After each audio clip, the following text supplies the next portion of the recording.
these are the people who are going to pay you more. So if you're going to speak at conferences, for example, if you go and speak at a marketing conference, you're probably not going to get paid at all. And you have to be super on top of your game. And the people who are there are not necessarily looking to buy your services. But if you're going to a conference of finance professionals and you talk about SEO, a bunch of those people might come up afterwards and say, hey, I want to hire you because I'm not going to do this.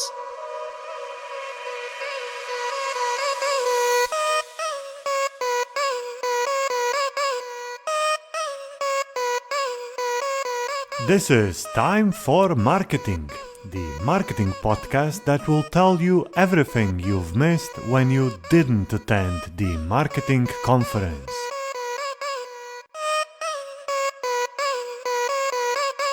Hello and welcome to the Time for Marketing podcast, the marketing podcast that brings you everything that you have missed when you didn't attend the marketing conference.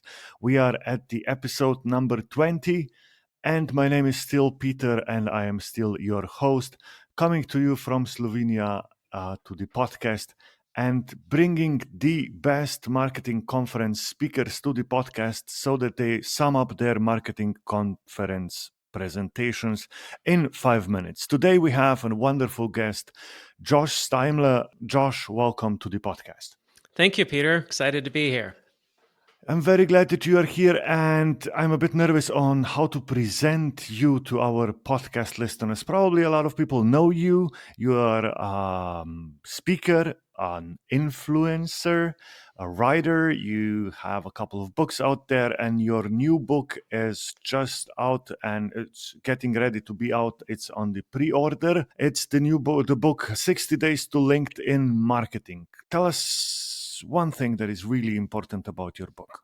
It's a book it's a great book for beginners on LinkedIn, but it's also something that has new things for even advanced users of LinkedIn. And really, the type of person I want to get this book into the hands of is either somebody who's looking for a new career, and so they're looking at their LinkedIn profile and trying to figure out what they can improve on that profile to get a better job. Or it's the entrepreneur who's starting a business, running a business, and they're trying to figure out how to leverage LinkedIn to grow their business. Because that's what I've done on LinkedIn is I've grown my business on LinkedIn. I've created posts that attracted millions of views and have generated sales and leads and have brought me people that I've hired. And so I'm trying to get those tips and that knowledge in the hands of people who can use it. So there are a lot of tips in there about how to write posts that can spread and target your ideal audience and bring the right people to you, whether it's customers or partners or employees or people who are looking to hire you. And it's just all about content marketing and how to do it the right way on LinkedIn. Josh, you are the guy that turns CEOs and CMOs into thought leaders.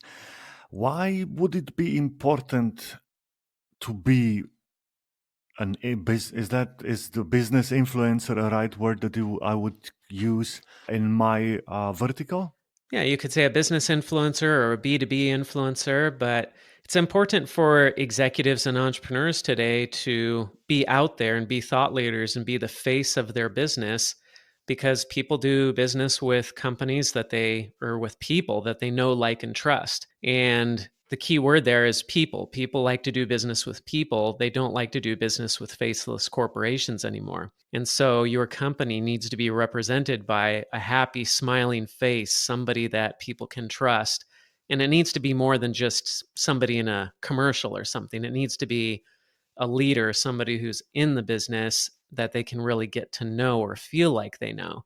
So if you think about Richard Branson or Bill Gates or Mark Zuckerberg, these people are out there. They're the face of the business and they represent the business, and people trust those businesses more in part because they see these people out there. And that isn't to say that things are always easy for those people, but when there are tough times, they're better off because they have a face as opposed to just being a monolithic corporation, because nobody feels bad about leaving a monolithic corporation or a faceless corporation. But when there's a face associated with that business, then people like doing business with that company more, and they're more hesitant to leave it. All right. I've invited you to the podcast because you had an excellent presentation at the Content Marketing Conference with the topic of how to become a contributor to top business publications. Um, how was Content Marketing Conference? Was that your first year there? Did you enjoy the conference? That was my first year there. I've spoken at that conference 4 times now, I believe, maybe 5. I'm starting to lose count. But it's a great conference put on by Writer Access and Byron White, who's the founder or CEO of Writer Access, and Mm. they put on a great event. It's one of the best content marketing conferences around, held in Boston each year, and they do a great job. So I spoke there a few times on how to become a contributor to top business publications, and this last year I spoke on LinkedIn. So it's a great conference if you're in Boston in springtime. All right. This is the time where I give you your 5 minutes so that you can sum up your presentations and tell us what we missed when we were not at the conference. All right. So before I dive into talking about how to become a contributor to top business magazines, I should explain the word contributor. Many publications have staff writers, people who work for these publications full time. That's their job. And those are called writers or staff writers. And then they have contributors who are not employees of the magazine. These are people like myself or other people who might be running businesses or they're working somewhere, but they're an expert on a certain topic and they write for these publications either on a freelance basis where they're contributing an article here or there and they get paid for that article, or sometimes they're just writing for free and they write because they get exposure for it. So I became a contributor to Forbes magazine in 2013. I never got paid for it. I wrote 164 articles there, but it benefited me and my business a lot because I was an entrepreneur with a marketing agency. And as I wrote articles for Forbes, I got a lot of attention for my company. It actually generated over it's I'm not sure where it's at now, but it's well over $5 million in revenue that has been generated for my business because of the articles that I wrote for Forbes. So the benefits were huge. It also led to a book deal, it led to speaking engagements around the world. I got to hang out with Richard Branson on his private island. And this is all because of writing in Forbes. So a lot of people, when they hear this, they say, well, I want to write for Forbes. I want to write for Inc. or Entrepreneur or these other publications. And so that's where this presentation came from was explaining to people, here's how you get into these publications. And so really quick, the steps are, first, you need to understand the industry. You need to understand how the industry works because not every publication is the same. Forbes operates in a different way than Inc. or Entrepreneur. They each have their own structure. They each have their own way of bringing contributors in. Some magazines will allow a contributor to post one article and then they have to repitch every time, whereas Forbes will give you a column and you can write whatever you want pretty much whenever you want. Number two, the second step is you need to brand yourself. You need to market yourself as something unique for that publication. The editors at these publications are looking for more than just a good writer. They're looking for somebody who's a specialist in a certain area that is not being covered at that publication already. So for myself, I was covering digital marketing and search engine optimization, but somebody else might be covering PR and somebody else was covering a different aspect of marketing. And so everybody has their own special section or focus or niche that they need to stick to. And you need to identify yourself that way and build a personal brand around that so that you become attractive to these editors who are looking for writers. And then the third step is to prepare your platform. Your platform's everything, your website, your social media profiles, it's the writing you've done in the past. And so if you have a platform that makes it look like you are the expert on a certain topic, then that's very helpful for the editor as they're trying to decide whether to have you write for their publication or not. And then step number 4 is to choose your target. Not every publication is a match for your skills. You might have skills that work very well with the Wall Street Journal, but not with Inc. or Entrepreneur, or very well with the New York Times, but not another publication. So it's not as though you can just go to any publication and say, hey, I want to write about this. Whatever topic it is, they might not be interested in that topic. So, and also, there's this other factor, which is your audience. Where is your audience? What are you even trying to do with this? I wrote for Forbes magazine, but I also wrote for Entrepreneur, and the articles I posted on Forbes did very well for me in my business.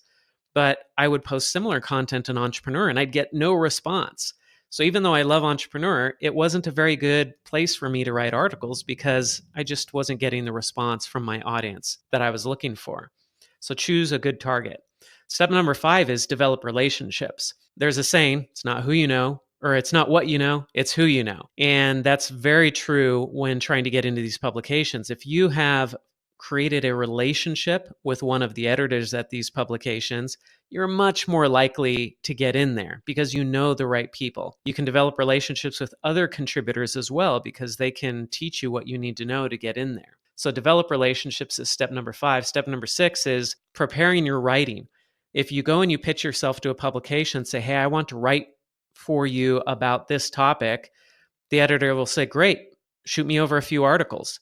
Well, if it takes you 2 or 3 weeks to write those articles and send them over, you don't look very prepared. But if you say, sure, I've got 3 articles ready to go and be published immediately, and you send those over, and those are good articles because you've spent a lot of time preparing them, then that looks very, very good, and you're much more likely to get in. So then step number 7 is preparing your pitch.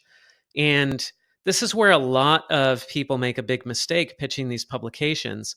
They write a huge email with lots of detail and they put it all into that email because they're afraid to leave anything out. And what happens is the editors get these big emails and they look at it and they say, I don't have time to read this right now. I'll have to come back and read this later. But of course, they never have time to read it later, so then they never see your email. But if you send them a very short email and you say, this is who I am, this is what I write about, I don't think this is being covered on your publication, I would love to talk with you more about this, then all they have to do is say yes.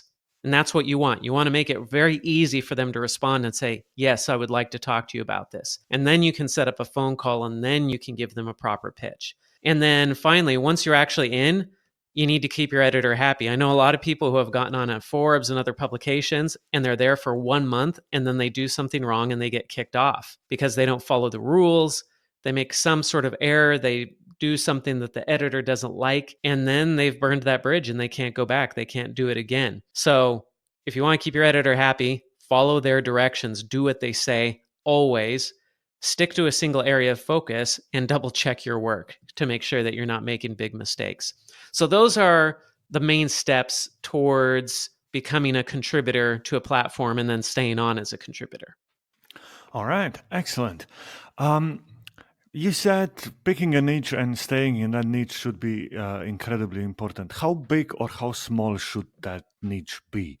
Is SEO, you mentioned SEO as an example, is that niche enough or should it be more, or is digital marketing more appropriate? SEO, even SEO, it depends on the publication, of course. If you're targeting an SEO publication and you came in and you said like search engine land or something like that, if you said I'm an SEO expert, they'd say, well, we've got way too many SEO experts. But if you come in and you say, I'm an expert at a specific type of SEO, like international SEO or link building or SEO for small businesses that are B2B, if you get more niche, then you become more interesting to that type of publication. Now, if you went to a Forbes, then would you have to get more specialized? Maybe, maybe not. But this is where you do your research and you go and you see what is already being published on that publication that's relevant to what you can write about. And you'll get a sense for what's already there. If somebody else is already writing the type of articles that you want to write, then you need to write about something else. You need to find a different way to market yourself. Because if you go in and you say, I'm going to write about the same thing as this other person you have, they'll say, we already have somebody writing about that. We don't need another person. So you need to differentiate some way and say, I'm unique, I'm special, I've got something you don't have, because that's what the editor is really looking for, is they're looking to add something that they don't currently have. I see a lot of conference speakers turning a bit away from the general topic of the general area of their expertise, for example, SEO, and they move into SEO for finance and go to conferences about finance and speak about SEO there. Would that be a good strategy to do also if you want to go into article publishing? Yes, because at least I think so, because if you are speaking to the experts, which is what you would do if you're writing about SEO and you're going to an SEO publication, you're speaking to the experts, you're writing for other practitioners. And that's hard because you have to be really on top of your game, because everybody who's reading your articles knows their stuff too, and they're looking for cutting edge new stuff. Now, if that's where you want to play, that's great.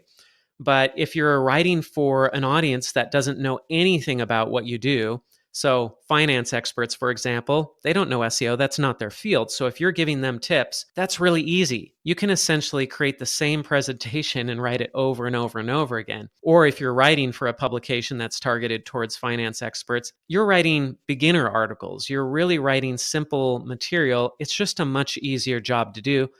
But even more important than that is these are the people who are going to pay you more. So if you're going to speak at conferences, for example, if you go and speak at a marketing conference, you're probably not going to get paid at all. And you have to be super on top of your game.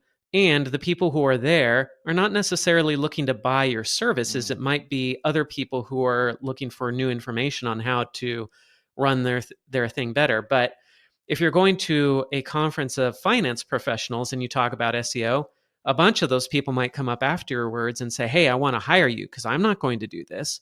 I want to hire you to do it. So, same thing with publications. I would rather write for a Forbes about search engine optimization because that's where my customers are hanging out. They're not hanging out on search engine land. They're not hanging out in SEG Journal or something, or Search Engine Journal, because that's not where my customers go. They don't even know those publications exist, but they do know about Forbes. They do know about Inc. And so I go to where my customers hang out. I've just changed my strategy on what kind of conferences I need to go, and thank you very much, Josh, for that. One other thing that I've noticed while reading up on you, you're an ultra trail runner. I'm one myself. I didn't prepare a question on ultra trail running, but Oh, cool. I don't know. There should be You have some pretty good mountains over there where you live? We do. Yes, actually, the country where I live has a lot of mountains. They go over 2,000 meters, or what is that, 6,000 feet for you. And Uh-huh. we have a lot of some coast, so I can go trail running on the coast. So, both of those are really great things. Do you have any running future runs planned? Yes. Well, right now I just moved to Boston, so I'm working on training for the Boston Marathon, which is road running. All So right. I'm getting back into running on roads after 6 years of not running on roads, and it's hard. I got so used to trail running that running in the mountains is easy, but running on roads is hard. But I ran trails in Hong Kong, which is a wonderful place for trail running, and I loved it there. But that actually brings up an interesting point related to our topic about becoming a contributor for a publication, which is a lot of people think they can't write for a publication or a magazine unless they're a really great expert on their topic. They really know it. Well, when I moved to Hong Kong, I was writing for Forbes and some other publications, and then I was just getting into trail running. And I happened to move to a village in Hong Kong where there was a gentleman from France, and he was he was managing the largest trail running publication in Asia.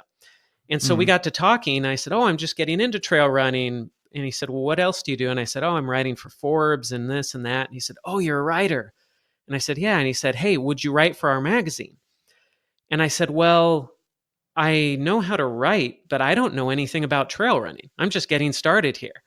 And he said, "Oh, that's okay. We'll put you in charge of the beginner section." So I said, "Okay, I'll try this out." So what I would do is I was just starting, so I had all sorts of questions about trail running. So when I had a question, I figured, hey, if I've got this question, a lot of other people probably have the same question about trail running. So I would go research that question, find the answers, then I would write the article. And those were the articles that he published in the magazine under the beginners section, because I really knew beginners because I was a beginner. Mm.